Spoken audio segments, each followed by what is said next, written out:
Me llama mucho la atención que en el Evangelio de hoy Jesús se encuentra en el monte y en la mayoría de los evangelios de la Sagrada Escritura, siempre en los momentos importantes de él se encuentra desde las alturas. ¿Cuál es la simbología que tienen los montes, en este caso en el Nuevo Testamento?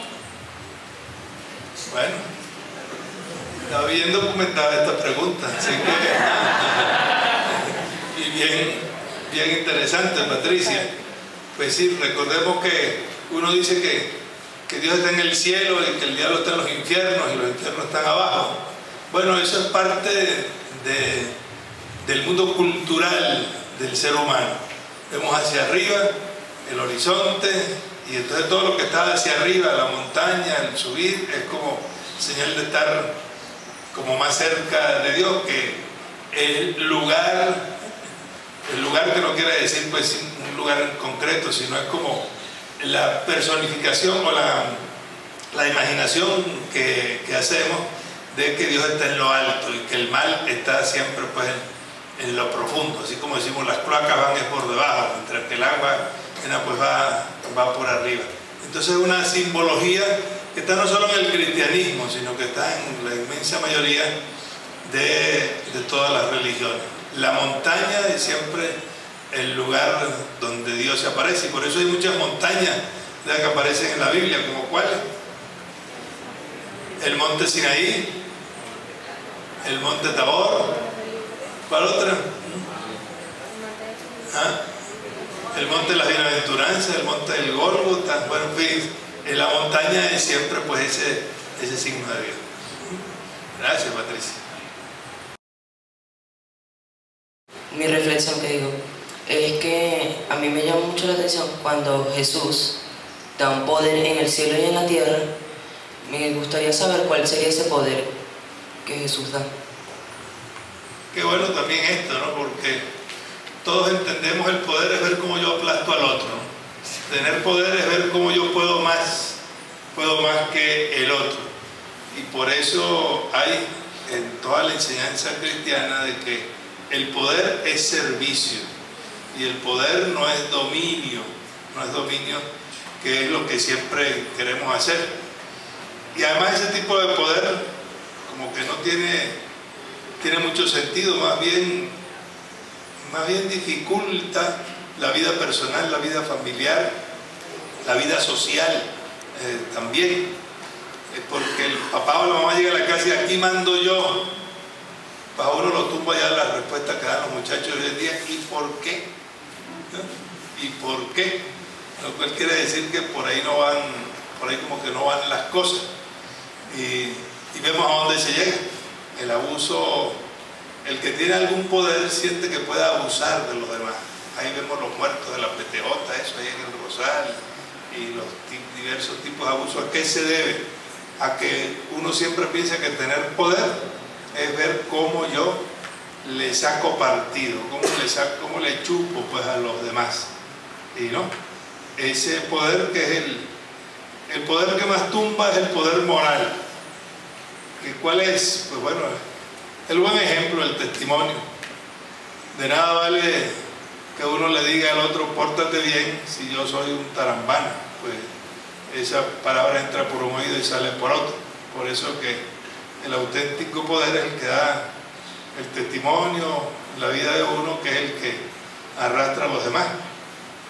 Yo recuerdo que de muchacho, pues oía eso ahí en el seminario, que era el rector nuestro, padre Salas, que después fue Monseñor Salas, obispo de Mérida.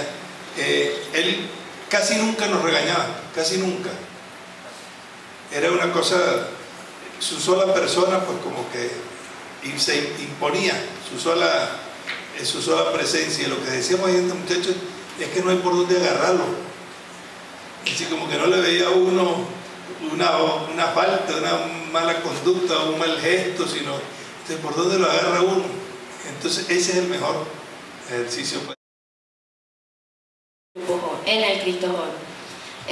Mi reflexión del Evangelio es que Jesús le da unos mandatos, pero en la Iglesia Católica se hace lo contrario, porque primero se bautiza y después se dan las enseñanzas. Yo le quería preguntar que cuáles eran esas enseñanzas que Jesús les da a sus discípulos. Muy bueno, pues también, sí. Hoy en día se convierte en una exigencia pues para todos nosotros, por muchas circunstancias pues de toda la historia. Al comienzo, los primeros siglos, primero se preparaba uno y después se bautizaba ya adulto. Cuando se fue haciendo toda la sociedad, llamémoslo cristiana, o que se llamaba así cristiana, pues entonces bautizábamos primero a los muchachos y después nos las echábamos al hombro por no prepararlos, ¿no? O como todavía le oye uno a veces a algún papá o mamá, bueno, yo quiero bautizar, o que el muchacho haga la primera comunión o la confirmación para salir de eso. No, aquí no es para salir de eso, sino para meterse en eso. Es lo que tenemos que hacer como eternos. ¿Y cuál es la preparación? Bueno, la preparación, qué sencillo es, los dos mandamienticos esos. Amar a Dios sobre todas las cosas, que parece tan fácil y no lo es, pero más difícil es el segundo. Amar al prójimo como a uno mismo.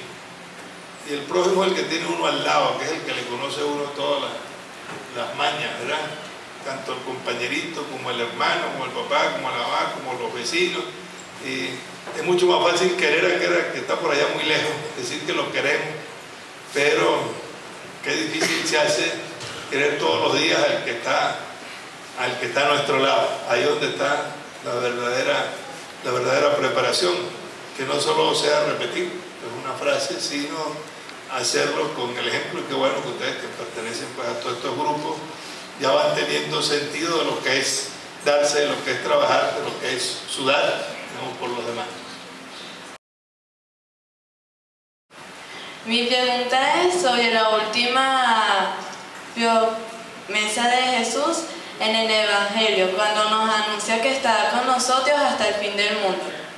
¿Cómo podemos saber que Jesús está con nosotros y de qué manera podemos saber experimentar esa presencia de Él hoy en día? Bien, esta pregunta de las 70.000 lochas, ¿cómo era que decía? Las 68.000 lochas, ¿no? ¿Por qué? Yo creo que lo que tenemos que recordar es una cosa: siempre tendemos a ser un poco más flojos, a echarle la carga a los demás, y nos olvidamos de algo que es bien importante, que es lo característico de la religión cristiana, y es la encarnación. ¿Qué significa eso? Dios no se nos manifestó a nosotros como Dios, sino se nos manifestó ahí como un niñito recién nacido que no puede hacer nada.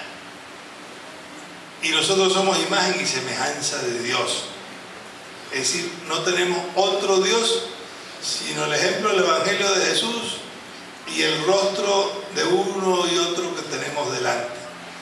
Para mí no hay otro Dios en este momento que el rostro de cada uno de ustedes, e igual de ustedes para mí. Entonces, somos nosotros los que tenemos que hacer presentes día a día.